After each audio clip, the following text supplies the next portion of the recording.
Assalamualaikum warahmatullahi wabarakatuh, pemirsa Kompas TV. Semoga dalam keadaan sehat selalu dimanapun Anda berada. Saya saat ini lagi ada di Kota Santri, alias di Jombang, Jawa Timur.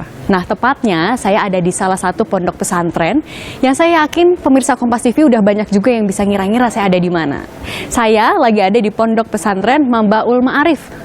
Nah, sambil menemani waktu sahur Anda, kali ini di waktunya sahur, saya Cindy Permadi akan ngajak Anda ngobrol bareng salah satu public figure. Kemarin udah pernah ngundang kita sahur bareng, sekarang kita sahur bareng lagi di pondok pesantrennya. Adalah Wakil Ketua DPR RI Muhaimin Iskandar atau akrab dipanggil Caimin. Kita langsung samperin aja yuk.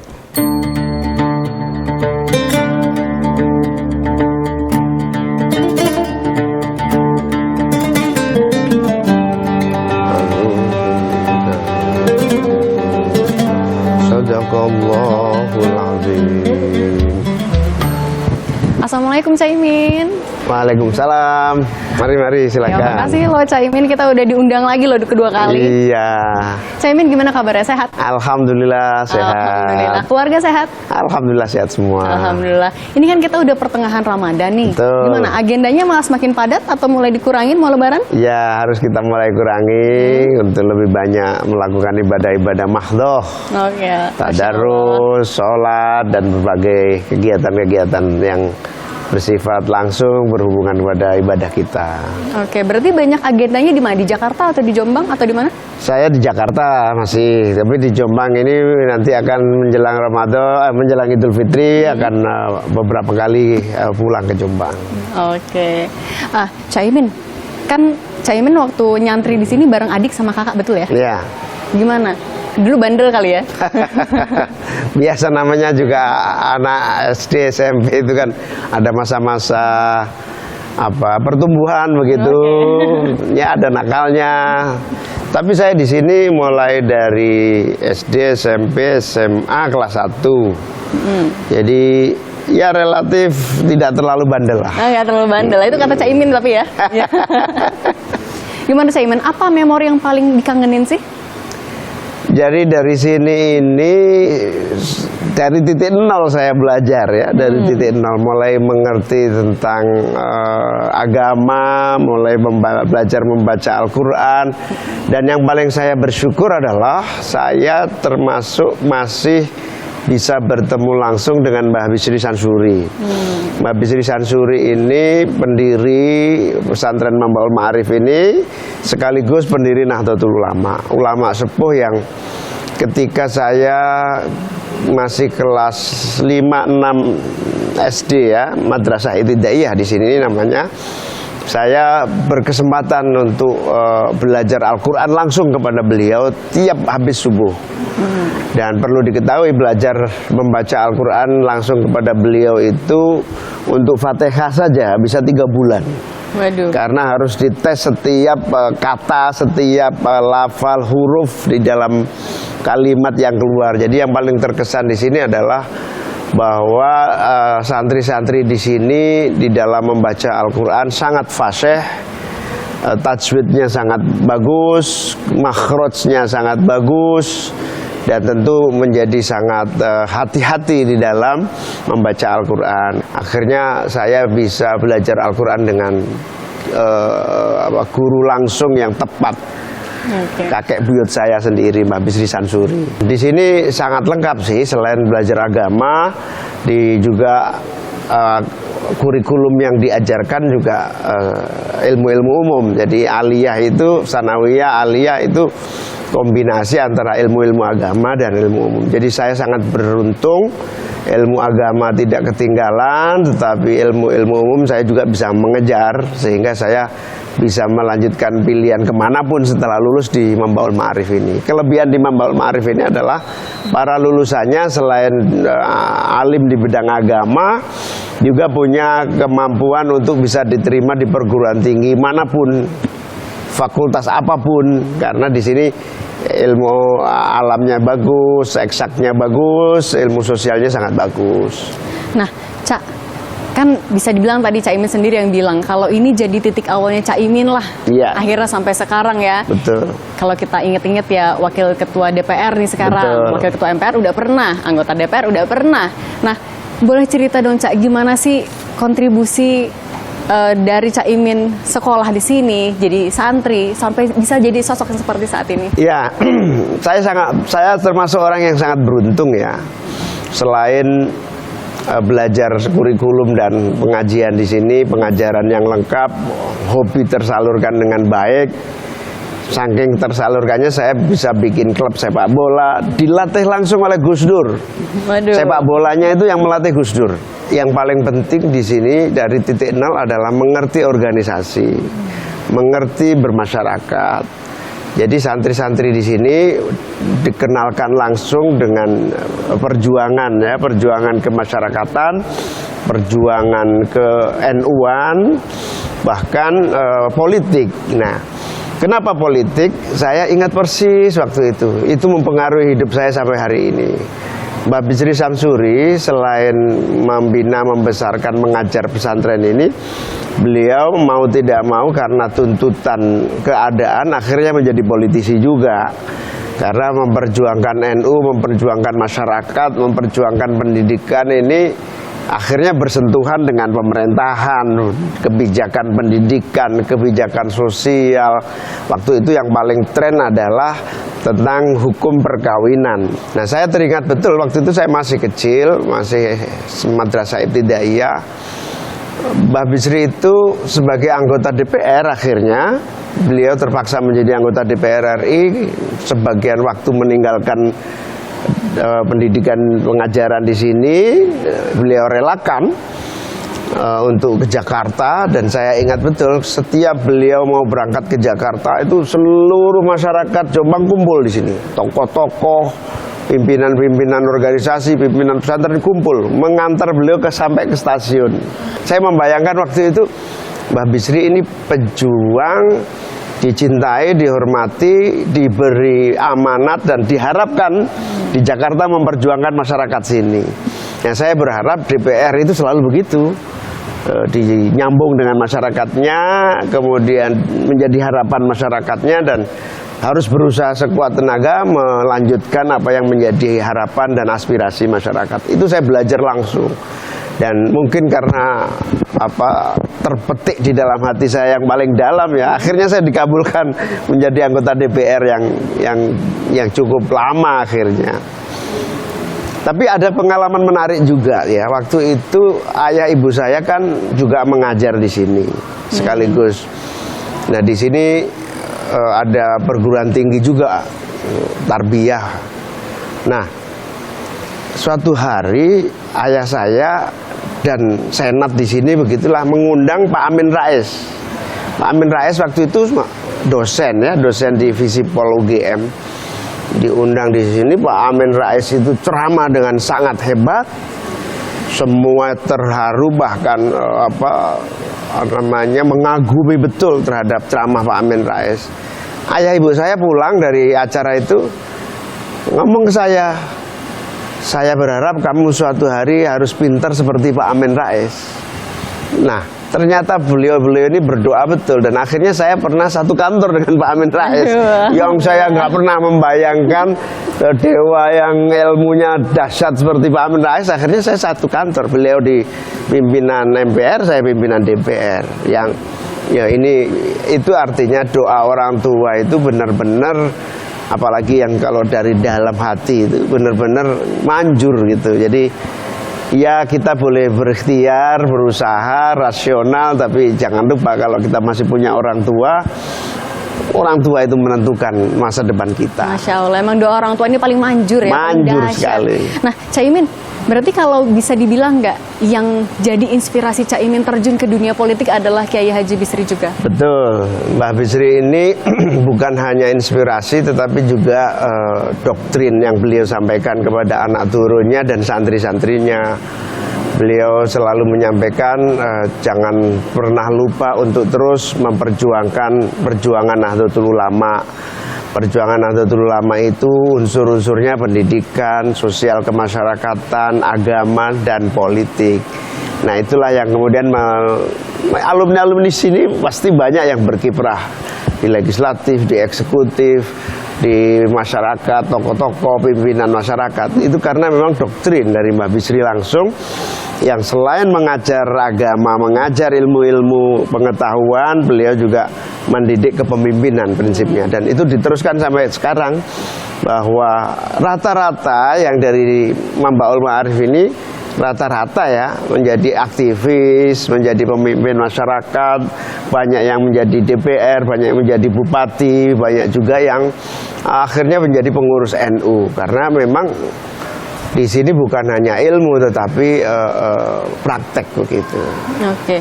Nah, pondok pesantren ini kan dikenal juga sebagai perintis pondok pesantren untuk perempuan. Sejarahnya gimana sih sampai bisa kayak gitu? Jadi dulu pesantren ini termasuk paling muda di Jombang. Dulu ada Tebu Ireng, itu suhu utamanya lah Mbah Hasyim Asy'ari, lalu dilanjutkan Tambak Beras. Tambak Beras ini Mbah Wahab Hasbullah. Mbah Wahab Hasbullah punya adik, dinikahkan sama Mbah Bisri. Nah, Mbah Bisri lalu kemudian merintis pesantren di sini, di Mambaul Ma'arif di Nanyar Jombang ini. Di seluruh pesantren Jombang belum ada pesantren perempuan. Nah, Mbak Nur Khadijah ini, istri Mbah Bisri Samsuri inilah yang kemudian pertama kalinya dengan berani, waktu itu agak tabu, bahkan dilarang barangkali ya, ada pesantren perempuan. Nah, Mbah Nyai Nur Khadijah ini punya inisiatif. Beliau lalu membuat pesantren perempuan pertama, dan ternyata setelah dilihat, satu-satunya pesantren perempuan pertama di Indonesia adalah beliau ini yang merintis. Nah, kenapa bisa kuat?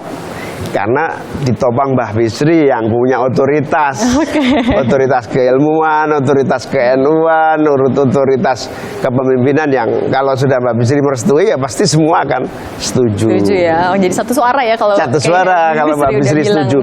Makanya Mbak Nur Khadijah punya privilege mendirikan pesantren perempuan dan disetujui Mbah Bisri, oh pasti yang lain ikut menyetujui. Dan sejak itu tumbuh pesantren-pesantren perempuan di seluruh Indonesia. Oke.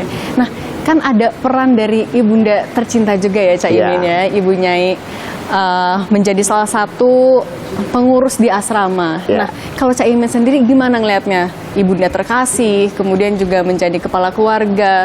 Bagaimana peran atau kontribusinya nih dalam perkembangan pondok pesantren perempuan? Ya, ibu saya ini termasuk yang dari keturunan Mbah Bisri yang selalu ikut menjaga pendidikan di sini, terutama pendidikan putri ya.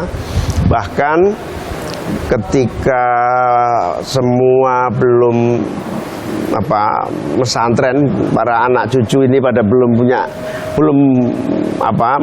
menjadi santri di pesantren manapun, nyantrinya di tempat ibu saya. Di tempat ibu saya, di situ pesantren asrama Nur Khadijah 3 itu yang kemudian menampung ponakan-ponakan, kemudian adik, semuanya mengaji, mensantrinya di situ. Nah, sampai sekarang akhirnya menjadi pesantren putri khusus itu. Nah, ibu saya ini spesifik bukan sekedar guru ataupun bunyai. Beliau ini oleh Mbak Bisri juga diberi kesempatan untuk memimpin organisasi muslimat, yaitu organisasi perempuan NU, bahkan sampai pada level ketua cabang muslimat NU Jombang. Nampaknya sampai hari ini ibu saya itu bakat politiknya itu sangat tinggi, dan itu selalu menjadi semacam hobi dia. Jadi selalu memonitor perkembangan politik, tidak pernah lepas dari berita politik, selalu nanya kepada saya perkembangan politik. Nah, mungkin karakter ibu saya itulah yang menjadikan saya sadar atau tidak sadar akhirnya menjadi politisi seperti sekarang ini. Turun-temurun berarti ya, Bang? Turun-temurun memang. Jadi ada watak, karakter dan keterampilan begitu di dalam mengelola kepemimpinan masyarakat gitu, yang akhirnya menjadi politisi itu. Alhamdulillah. Iya, sangat banyak yang diterima di perguruan tinggi negeri. Itu prestasi yang harus terus dijaga dan dipertahankan.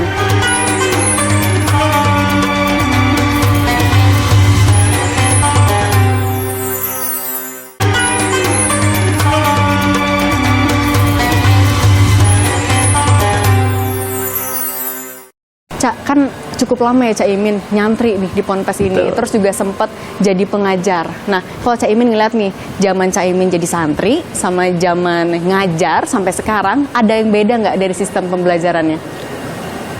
Secara umum sama, tetapi ada penambahan cara ya, metode sekaligus materi baru.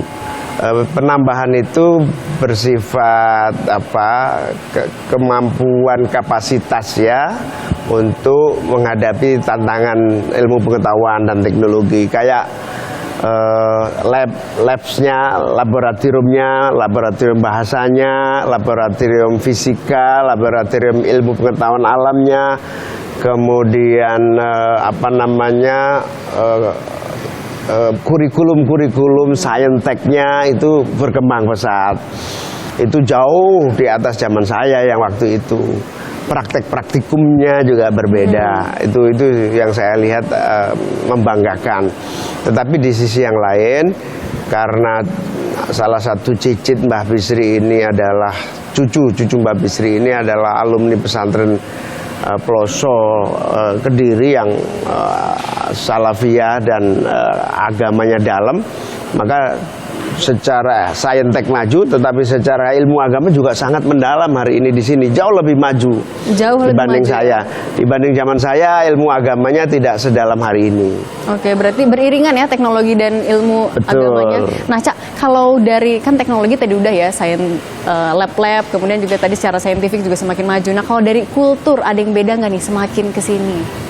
Ya, saya melihat memang tradisi di sini tidak berubah, kultur dan akhlak terutama yang masih diterapkan dengan baik. Yang membedakan saya kira fasilitas saja ya, fasilitasnya lebih memadai.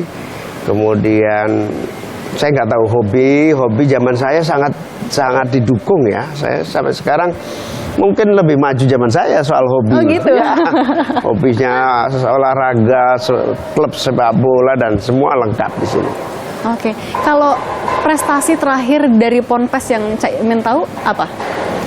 Banyak ya, dari periode ke periode berbeda-beda ya prestasinya, baik kompetisi di tingkat sekolah madrasah maupun di kompetisi di tingkat kompetisi kitab-kitab klasik ya, kitab-kitab kuning. Musabaqah Tilawatil Kutub misalnya itu juga sering mendapatkan juara, dan sempat juga prestasi santri-santri di sini sangat banyak yang diterima di perguruan tinggi negeri. Itu prestasi yang harus terus dijaga dan dipertahankan, karena tidak mudah diterima di perguruan tinggi negeri dengan beban kurikulum yang double seperti di pesantren ini. Nah, ini harus dijaga dan diperhatikan. Mungkin ke depan juga harus mau tidak mau bahasa di sini kurang ya. Bahasa itu harus digenjot lagi supaya lab bahasa dan skill bahasa Inggris, Arab, Mandarin, Perancis seperti itu harus benar-benar diperkuat lagi. Sempat naik tapi pasang surut ya kadang. Di sini bahasa masih lemah menurut saya, harus digenjot lagi. Oke, Cak, tapi ini menarik juga karena kan pondok pesantren ini udah 1 abad lah umurnya.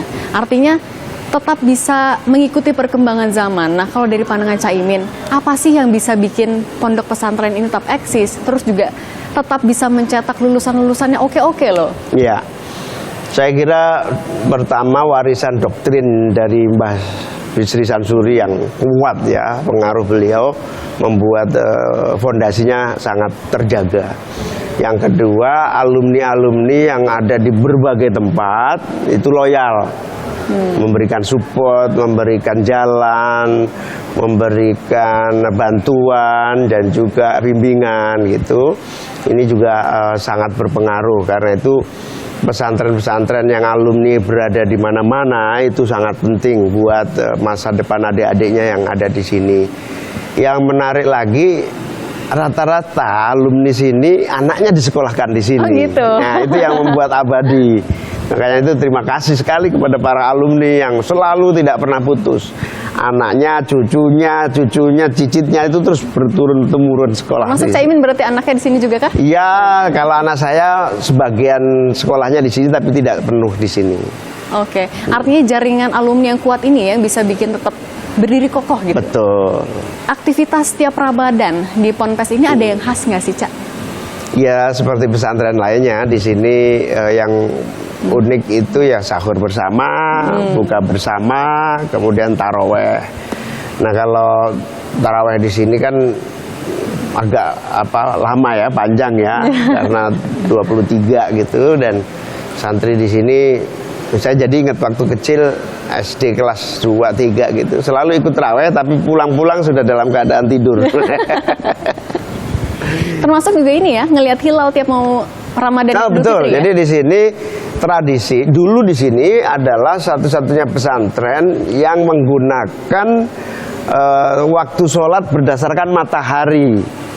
Jadi waktu yang dikategorikan jamnya dulu di depan sini ada jam matahari, bukan jam mekanik gitu. Nah, di sisi yang lain di sini ilmu-ilmu falakiyah, penghitungan bulan, masa awal Ramadan, akhir Ramadan, dan bulan-bulan Hijriah maju di sini, sehingga santri di sini juga memiliki kelebihan. Kalau sekarang setiap awal Ramadan dan akhir Ramadan satu Syawal itu kan semua berkompetisi untuk membuktikan tanggal 1 Ramadan dan 1 Syawal. Nah, santri-santri di sini alumninya juga sangat berperan di berbagai tempat menjadi pemburu hilal. Pemburu hilal. Nah, Cak, kan tadi dari tradisi-tradisi Ramadan nih, mana sih yang paling dikangenin juga nih dari kalau dari Caimin? Kalau di sini ya buka bersama yang menarik. Buka bersama ya. Saya waktu itu kalau sudah mulai siang itu kerjanya ngumpulin makanan yang mau dijadikan bahan buka, dan yang ada dulu, pasar santri ya di situ ya di samping? Ya. Dulu di sini ada pohon jambu yang sangat besar. Kalau sudah jam 4 sore pasti saya naik di situ ngumpulin buahnya sampai ditegur oleh Mbak Bisri Sansuri. Belum maghrib nih, turun. Gitu. Saya masih ingat sekali. Oh, pantesan agak bandel tadi Caimin bilang ya.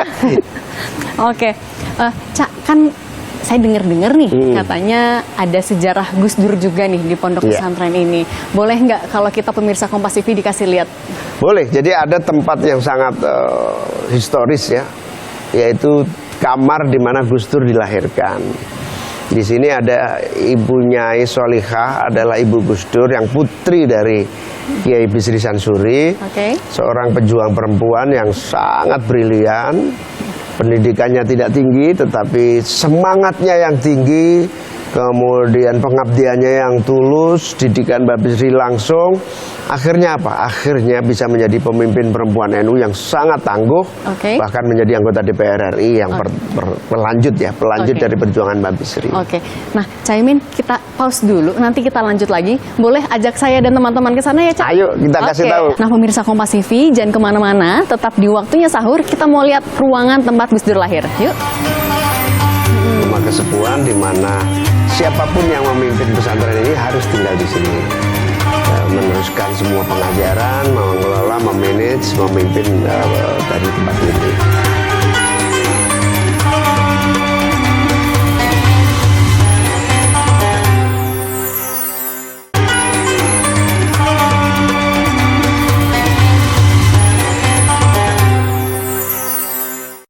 Ayo sini, silakan. Silakan. Iya, di rumah inilah Mbah Bisri Sansuri, pendiri pesantren Mambaul Ma'arif ini tinggal beserta Mbah Nyai Nur Khadijah, yang kemudian diawali dari rumah ini dan masjid berkembang menjadi pesantren yang sangat besar ini, dan kemudian sekarang ini generasi ketiga yang memimpin. Pengasuhnya Kiai Abdus Salam adalah cucu dari Mbah Bisri, jadi generasi yang ketiga. Nah, saya termasuk generasi yang keempat. Oke. Nah, generasi yang ketiga ini lebih muda dari saya, tapi karena dia generasi ketiga. Gitu. Oke, ini kan bisa dibilang paling bersejarah ya Cak ya. Ini tapi disebutnya ruangan apa sih atau gedung apa? Ini rumah kesepuhan, rumah kesepuhan di mana siapapun yang memimpin pesantren ini harus tinggal di sini, meneruskan semua pengajaran, mengelola, memanage, memimpin dari tempat ini. Dulu Mbah Bisri itu awalnya memang dari pesantren Tambak Beras, kakaknya Mbah Wahab Hasbullah kemudian merintis di sini. Nah, Mbah Bisri ini kenapa sangat karismatis karena selain mendirikan pesantren ini, beliau bertiga dengan Mbah Wahab, Mbah Hadratus Syekh Hasyim Asy'ari, bertigalah mendirikan NU. Nah, tiga ini punya karakter yang berbeda-beda. Mbah Hasyim Asy'ari karakternya ahli hadis, ahli fikih. Mbah Wahab politisi, ahli fikih. Mbah Bisri ini ahli fikih yang sangat keras, sehingga saling melengkapi. Nah, bertiga ini dulu berdebat ketika Bung Karno membentuk DPR-GR, Dewan Perwakilan Rakyat Gotong Royong tanpa pemilu.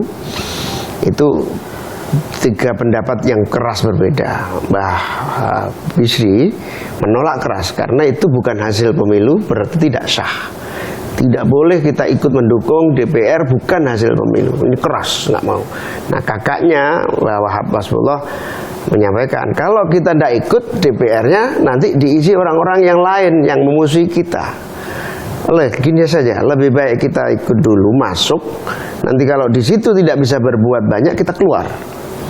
Nah, lebih baik mengisi daripada kita tidak bisa menentukan. Akhirnya Mbah Bisri ngalah dengan marah tapi akhirnya menerima. Nah, masuklah ke DPR GR itu dan kemudian di dalam berjuang untuk melaksanakan pemilu. Oke, Cak, balik lagi nih soal gedung ini. Yang uniknya juga tidak diubah, tidak direnovasi ya, tetap dibiarkan. Ini kenapa? Ya, memang ada kesepakatan bahwa rumah kesepuhan ini dijaga keasliannya. Paling renovasi kecil yang parah gitu ya, atap apa yang bocor gitu saja. Tapi secara bentuk keaslian ini dijaga dan dijaga keasliannya lah begitu. Oke, dan di rumah ini juga lah Gus Dur lahir, betul ya? Betul. Jadi Mbah Bisri punya putri namanya Punyai Solihah. Punyai Solihah itulah ibunya Gus Dur. Di kamar ini, di kamar sebelah inilah Gus Dur dilahirkan, dan kemudian Gus Dur besar di sini sampai anak adik-adiknya juga besar di sini, ngajar di sini. Gus Dur juga guru di sini, guru banyak ilmu di sini. Gus Dur ngajar semua ilmu, termasuk ngajar sepak bola juga di sini. Masih sering ketemu berarti setelah Cak Imin lulus masih sering ketemu? Oh, masih. Saya di sini menjadi murid Gus Dur sekolah, menjadi murid kursus sepak bola di Gus Dur sampai saya kuliah di Jogja, kemudian Gus Dur di Jakarta. Kita juga sering berkorespondensi, kemudian bertemu, mengundang Gus Dur ke Jogja dan seterusnya sampai bareng-bareng terus. Ceritain dong, Cak, Gus Dur sebagai seorang guru tuh kayak gimana? Seperti hanya guru-guru pesantren lainnya, Gus Dur itu mengajar dari kitab-kitab yang beliau kuasai. Juga Gus Dur memiliki banyak referensi baru, bacaan-bacaan dari Barat ya, buku-buku Das Kapital, juga tentang buku tentang ideologi besar itu beliau punya. Nah, makanya Gus Dur sangat disukai karena ilmu-ilmu baru yang sering beliau ajarkan. Tapi karena Gus Dur hobinya dari kecil itu sepak bola, ya dia juga mengembangkan sepak bola di pesantren ini. Kemudian Gus Dur akhirnya menjadi penulis yang produktif, pindah ke Jakarta, meninggalkan pesantren ini, menjadi penulis dan peneliti di Jakarta. Oke, kalau dari pandangan Cak Imin sendiri sebagai santrinya waktu itu, Gus Dur sosoknya seperti apa berarti? Gus Dur orang yang sangat disiplin ya beliau. Beliau juga orang yang memulai berpikir modern di tempat-tempat ini, membuat pesantren ini tidak hanya satu warna gitu, menjadi lebih banyak ilmu yang kemudian kurikulumnya dikembangkan di sini. Sosok Gus Dur dari awal memang kalau ngajar lucu. Beliau itu guru yang lucu, yang hobinya bercanda, sampai kemudian menjadi ketua umum PBNU. Dan memang harus diketahui syarat menjadi ketua umum PBNU itu harus lucu. Kalau nggak lucu gagal. Nggak bisa ya. Nah, Cak, banyak banget nih kan lulusan dari sini yang kemudian jadi tokoh lah, termasuk ya Gus Dur lahir di sini, kemudian kita tahu lah jadi sebesar apa nama Gus Dur. Kemudian ada Cak Imin juga, terus kakaknya Cak Imin juga. Nah, sebenarnya ada nggak sih pesan-pesan yang bisa atau pengen disampaikan Cak Imin ke santri-santri di sini agar mereka tetap bisa mengejar cita-citanya? Ya, yang paling penting kuasai ilmu, dalami ilmu, semua ilmu pengetahuan. Syukur-syukur sainsnya juga, tapi ilmu agama juga harus dalam. Tetapi tidak cukup itu hanya pijakan satu kaki. Kaki yang kedua adalah bermasyarakat. Pesantren ini besar karena berilmu dan bermasyarakat, menjadi bagian langsung dari masyarakat. Makanya masjid ini bukan hanya masjid pesantren, masjid ini masjid kampung. Masjid umum berarti ya? Jadi takmir masjid ini bukan pesantren ini.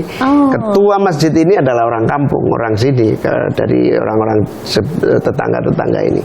Yang mengelola, yang memanage masjid ini orang kampung. Jadi interaksi antara masyarakat dengan pesantren, titik temunya adalah masjid ini.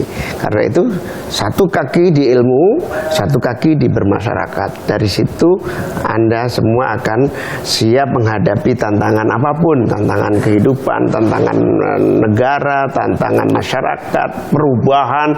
Kita ini harus siap dengan perubahan apapun, sehingga kita tidak tergagap-gagap dengan berbagai kemajuan dan perkembangan.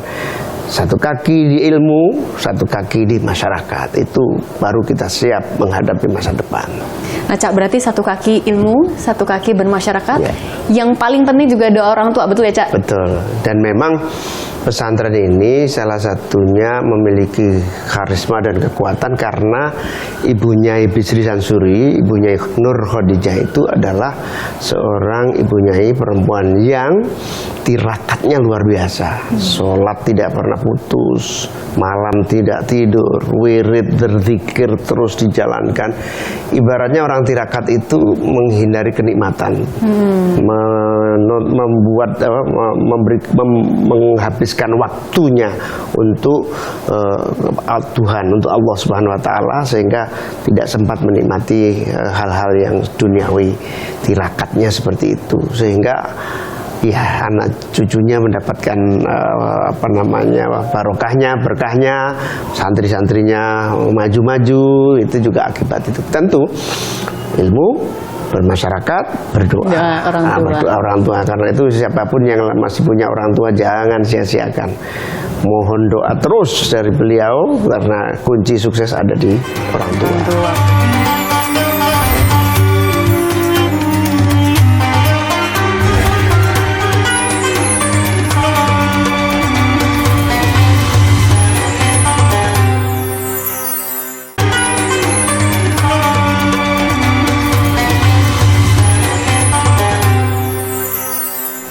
Cak, kita flashback nih ketika Cak Imin lagi jadi santri mondok di sini. Ada nggak guru yang paling jadi favorit lah? Banyak ya, ada paling tidak 3 orang guru yang sangat terkesan buat saya. Kebetulan sudah almarhum semua. Satu Pak Kiai Mas Ruhan ya, beliau ini meskipun lulusan pesantren murni, tetapi karena satu transisi kurikulum, maka beliau terpaksa belajar IPA waktu itu, terutama fisika dan kimia. Yang lucu pada awal-awal beliau belajar itu, kemudian akhirnya menjadi guru fisika dan guru kimia, itu benar-benar sabar sekali. transformasi itu pergeseran dari kurikulum yang hanya agama kemudian ditambah ilmu-ilmu alam, itu saya mengalami betul di sini. SMP itu menuju akhir-akhir tahun SMP itu benar-benar favorit saya Pak Kiai Mas Ruhan itu, yang kemudian menjadi sangat inspiratif ya buat kita. Ternyata semua ilmu itu bisa dipelajari, bukan sesuatu yang sulit kalau mau mempelajari. Dari sama sekali tidak mengerti fisika jadi mengerti fisika. Yang kedua, guru yang paling saya kesan itu adalah Pak Thoyib namanya. Pak Thoyib itu guru di sini, sangat perhatian pada saya. Beliau kredit motor, kesan saya luar biasa. Suatu hari butuh duit, motor yang dia paling senangi ini, akhirnya ya terpaksa dia jual, dan saya sampaikan kepada orang tua saya, daripada dibeli orang lain, kasihan kita beli. Akhirnya jadi motor saya, motor guru saya jadi motor saya. Masih ada nggak tuh? Ya sudah. Udah nggak ada ya, udah tua banget. Ya, ada juga guru bahasa Inggris di sini yang sangat terkesan. Ya banyak sekali pengalaman-pengalaman baru yang transisional gitu ya, antara ilmu agama dan ilmu umum. Kalau sekarang sudah mapan ya, yang ngambil spesifikasi agama, yang mengambil spesifikasi umum tapi basic agama. Nah ini sudah mapan, tidak transisional gitu. Zaman saya masih transisional. Masih merasakan percobaan-percobaan itu. Betul, ya? Percobaan, dilema gitu. Kita mau agama aja atau agama sama dilema. Oke. Nah kalau asal muasal Caimin terkenal dengan Panglima Santri ini kapan, Cak? Oh ini, itu setelah saya mahasiswa di Jogja. Saya heran perjuangan NU, Mbah Hasyim Asy'ari ikut mengusir penjajah kok tidak masuk di dalam ajaran kajian sejarah Indonesia. Nah dari situ kita melakukan kajian, penelitian, diskusi, survei, kemudian penelitian mendalam. Nah dokumenter, disitulah ketemulah Pak Jokowi. Pak Jokowi kita usung jadi calon presiden asal Pak Jokowi mengakui perjuangan NU dan ulama-ulama di dalam memerdekakan bangsa ini. Apa itu? Ya pengakuan Hari Santri, di mana peperangan 10 November di Surabaya itu adalah kaum santri yang merintis dan menggerakkan perlawanan itu. Nah hari 22 Oktober Hari Santri Nasional dideklarasikan oleh Pak Jokowi, kemudian rasa syukur, kiai-kiai kumpul di Jember, Jawa Timur sini, 50 ribuan santri dan kiai kumpul di Jember, mensyukuri keberhasilan kita, pengakuan negara atas perjuangan kiai-kiai ulama-ulama dalam mengegulkan kemerdekaan ini sudah berhasil. Dan kiai-kiai menganggap saya inilah yang termasuk merintis, akhirnya dikasih penghargaan sebagai Panglima Santri. Waktu itu saya tanya, ini Panglima Santri, Panglima TNI itu bintangnya 4, Panglima Santri apa ada bintang? Ada bintang 9 gitu. Nah, Cak, kan Caimin juga sempat 3 tahun jadi pengajar sini ya, 1980-1983. Ya sebetulnya semacam pengabdian ya. Oh, itu pengabdian. Setiap santri senior itu ada kewajiban mengajar. Ngajar apa waktu itu? Ganti-ganti begitu, bahasa, kemudian nahwu gitu. Kalau lagi ke Jombang masih suka ngisi kelas gak? Ya memotivasi, memberikan stadium general gitu di sini, dan di banyak pesantren saya stadium general untuk wawasan kenegaraan, wawasan kebangsaan. Oke, nah Cak, ada rencana nggak sih suatu hari nanti akan kembali mengabdi sepenuhnya di sini jadi pengajar? Iya pastilah suatu hari kita ingin tetap kembali ke pesantren, tetapi tidak harus di sini toh. Iya. Pokoknya ke pesantren dimanapun. Tentu pesantren yang kita inginkan adalah pesantren yang kita dirikan. Ya, saya ingin mendirikan pesantren dan mengembangkan apa yang sudah dirintis di sini. Entah nggak tahu di Bogor apa di mana, Jawa Barat, yang penting dari pesantren berakhir di pesantren. Wah, luar biasa. Tapi mengajar itu termasuk passion bukan, Cak? Pada dasarnya ya kita ini turunan guru ya, Oke. nggak ada turunan lainnya selain guru. Berpolitik semua itu apa konsekuensi perkembangan saja, sebetulnya gennya gen guru. Gen guru, gen pengajar ya. Iya. Oke, kapan terakhir mengajar di sini, Cak? Ya sudah lama, tapi sering setiap kita ada acara reses ke Jawa Timur yang mampir di sini dan memberikan stadium general. Oke, nggak ada ini apakah permintaan kan dari santri-santri langsung, Cak di sini dong ngajarnya gitu? Pasti ada, cuman relatif waktu aja yang kemudian harus di saat-saat momentum tertentu saja. Oke, saya Imin kalau lagi ngobrol-ngobrol sama santri-santri sekarang nih, rata-rata mereka cita-citanya tuh pengen jadi apa? Sekarang sudah sangat variatif ya mereka. Macam-macam, ada yang Termasuk politisi kah kayak Cak Imin? banyak yang ingin jadi Banyak ya? politisi. Sekarang pembidangannya sudah sangat luas. Saya ketemu alumni di Malang sudah hampir lulus jadi apoteker, sudah jadi dokter, sudah jadi arsitek, macam-macam. Macam-macam ya. Apa yang biasanya Cak Imin sampaikan tuh pesan buat mereka? Sama seperti doktrin Mbah Bisri Samsuri kepada cucu-cucu. Doktrinnya cuma satu, bahwa sebaik-baik manusia itu yang bermanfaat untuk orang lain. Nah, itu yang menjadi motivasi hidup ya, sehingga serba keadaan yang sulit pun akan tetap optimis. Oke, yang penting optimis ya. Ntar Betul. di jalan ini akan lebih lancar, lebih mudah lah ya, nggak lebih berat. Tidak pernah akan ada waktu yang sia-sia karena kita memang menjadikan hidup ini untuk pengabdian.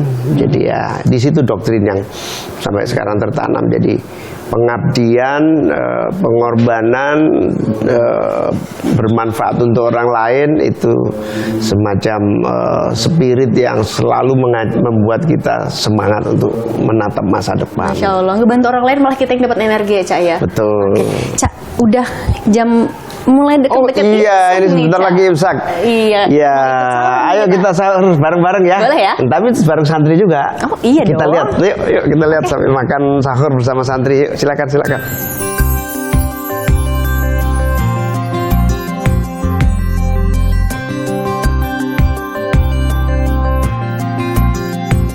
Ayo. Ya, sebelum sahur nih, Wah. sambil lihat anak-anak lagi menyiapkan. Ini dapurnya ya, Cak. Apa aja nih, masak apa, Cak? Kalau di sini sih menu wajibnya pasti tahu tempe. Tahu. Karena tahu tempe sumber protein dan gizinya paling pokok di situ. Enak pula ya, Cak. Iya, dan ternyata itu kan impor semua itu. Kedelainya impor. Jadi disinilah anak-anak menyiapkan makanan, lalu santri di sini datang mengambil, ya.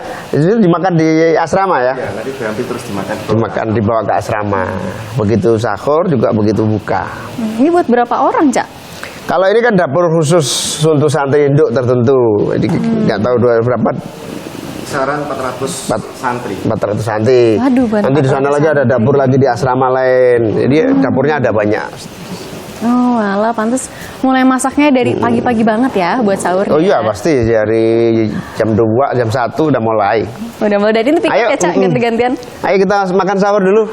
Ayo. Waktunya Terima udah kasih banget. mepet nanti. Yuk ya teman-teman ke Amin, terima kasih Yuk. banyak. Nah, pemirsa Kompas TV udah jam, mau udah deket-deket imsak nih, udah makin deket imsak. Saya mau ikut sahur dulu sama Cak Imin. Terima kasih pemirsa Kompas TV yang udah nonton waktunya sahur pada hari ini. Saksikan terus waktunya sahur dengan tokoh-tokoh lainnya. Sampai jumpa. Wassalamualaikum warahmatullahi wabarakatuh. Ayo, Cak. Ayo kita sahur ya.